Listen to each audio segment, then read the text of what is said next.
I'm here with recording artist Vallyre. How you doing today? I'm good in yourself. I'm excellent. Thank you so much for taking the time. I was reading an article that was written about you on Black News, and it was saying that you started creating music during the pandemic. Yeah, and I wanted to do something, up tempo because it was a sad time, the pandemic, and it affected not only us but the whole entire world. So I want to do something up tempo, where people can get their seat and dance. And you definitely did that. Your song Bloodsweat, it has over 195,000 views, something crazy like that. Like, what was it like, having such a positive reception for the music you put out? Oh, I loved it. And even though I'm not like a big recording artist, I was just happy that people enjoyed the music. And that's what I wanted to get that effect. Just enjoy it. That was a sad time during the pandemic, and I wanted people to feel feel good about the music when they hear it. I imagine you have your hands full because I guess you're a single mom, like, of twin 9-year-olds. Yes. Yes, but it was a little difficult in the beginning, but now they're they're getting older, so my time is freeing up. Okay. Yeah, like with them being in school, what do they think about your music? Oh, they sing it around the house because it's very catchy, and it's like a jingle. Right. Like I think like it is really catchy and I like the video as well. Was that a green screen? Yeah, I had to do the green, on my budget. I had to do the green screen. Understandable. It still like was a very creative video, and I thought it was like what was the inspiration behind shooting the video that way? I was having fun. Even the people who were taping it, they were like, wow. But I was there mostly having fun. They were enjoying the music too. Everybody was just like watching me and having fun with it. And I was so happy because that was my first video and I got a chance. You hear about these recording artists working so hard doing their videos. So I got a chance to make that happen for me. And experience like, oh my God, these artists work hard. They don't realize how much work and time and effort they put into it. Even though it was a short video, it was a lot. Right. Like, a lot of people I don't think realize how difficult it is because I'm a recording artist myself and like, putting out music or like, shooting a video, it's a lot of like logistical planning that is involved. It's not like, you think it would be easier sometimes, but like, it can be very a lot of hard work.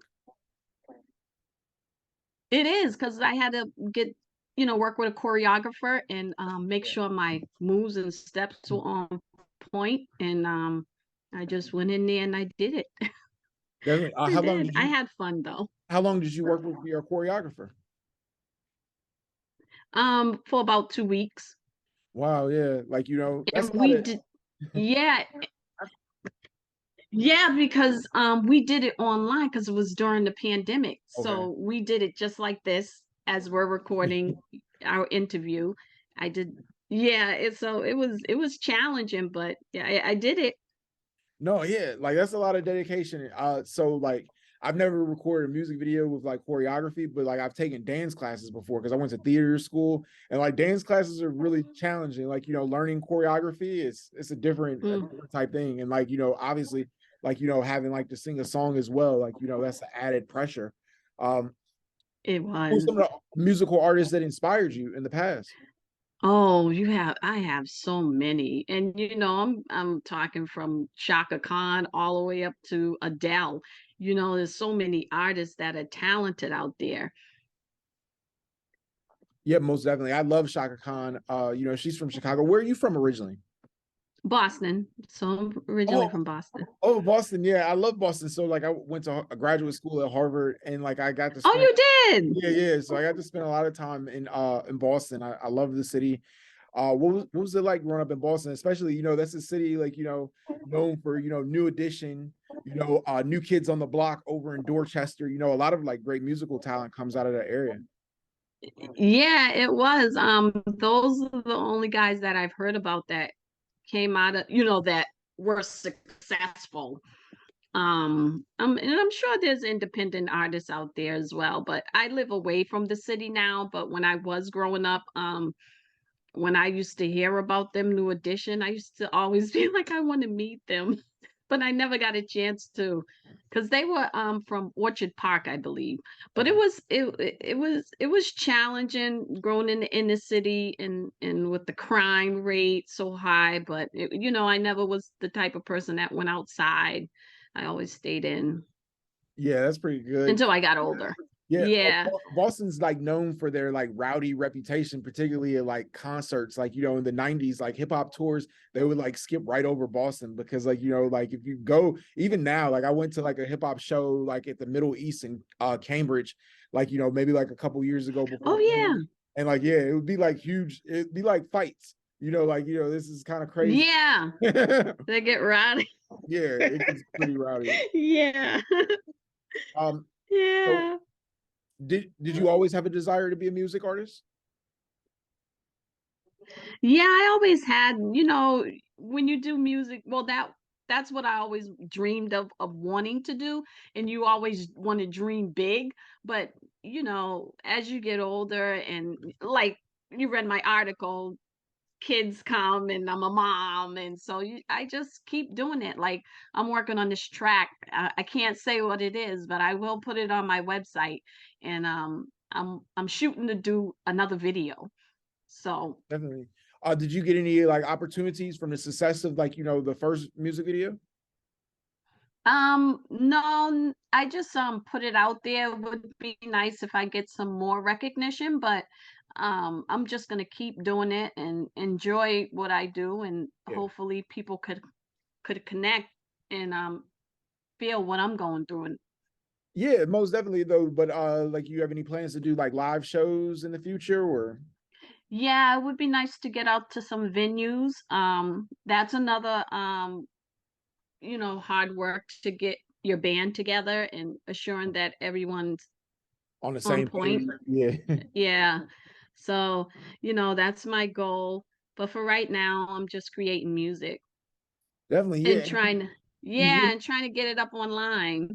you've released a lot of like singles in the past and like, what would be your advice to people who like, are, have a dream like, to record music but haven't really started yet? I'm sorry, what would Hey, be? what would be your advice to people who like, are you know, they have a dream to pursue a career in music, but they haven't really done anything yet. They want to like, start the process. What would you tell them? Oh, start reading books because there that's how I learned reading books. First you need to learn how to copyright your music. So you definitely want to learn some of that portion of the business, copywriting and encoding your track. So when you upload it to a distributor, you want to make sure you're getting your royalties, whether it's just $10 or a dollar, it still matters. So I would tell people, read on some music business books, and just kind of educate yourself, and then go out and do like the heavy work or meaty work, getting in the studio, writing, meeting the producers, and finding the right recording studio for you. Don't, you're on a budget with these things, so you have to be careful too. Definitely. Thank you so much, Vallyre, for taking the time. I really appreciate you. Thank you for interviewing me. Most definitely. Have Take a good one. care.